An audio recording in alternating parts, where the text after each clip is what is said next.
What is money? Most people would say coins, bills, maybe even their credit card. But money is much more than a physical object. It's a system of trust, a shared agreement between people. To understand how money works today, we need to go back, far back, to a time before money existed. In early human societies, there was no currency. People traded directly, food for tools, cloth for livestock. This is called barter. But barter had a major flaw: the double coincidence of wants. You had to want what the other person had, and they had to want what you had. It was inefficient, limited, and slow. So societies began using objects of agreed value. Things like salt, shells, or cattle became early forms of money. They weren't just useful, they were portable, durable, and hard to fake. Eventually, metal coins replaced natural items. Why? Because metal was scarce, could be measured, and was easy to divide. The first standardized coins were minted around 600 BCE in Lydia, modern-day Turkey. They carried marks of kings, the earliest state-backed money. Those marks weren't just decoration, they were guarantees of authenticity and value. Then came paper money. First in China during the Tang Dynasty, Europe adopted it centuries later, often backed by precious metals like gold or silver. And this brings us to a critical concept: fiat money. Fiat money has no intrinsic value. A 50-euro bill costs a few cents to print, but it's worth 50 euros because the government says so and because we believe it is. That belief is key.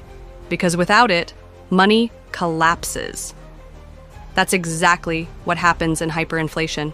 Think Zimbabwe in the 2000s, where prices doubled every day and banknotes were printed with billions on them, and still worthless. Today, most money is digital. When you check your bank balance, you're not seeing piles of cash. You're seeing a number in a database. In fact, over 90% of all money globally exists only in digital form. It moves between accounts, banks, and countries almost instantly, thanks to complex financial systems and layers of trust.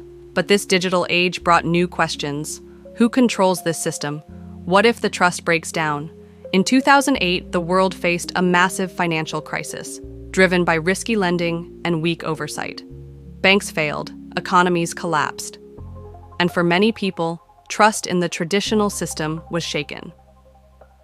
Just a year later, an anonymous figure or group named Satoshi Nakamoto released Bitcoin. Bitcoin was revolutionary. It didn't rely on a government, a central bank, or even a company. Instead, it used blockchain technology, a decentralized, transparent ledger verified by thousands of independent computers. Bitcoin introduced a new kind of money, one that was borderless, permissionless, and finite. Only 21 million Bitcoins will ever exist. But is Bitcoin really money? To answer that, economists look at three key functions. 1. Store of value. Can it hold its worth over time? 2.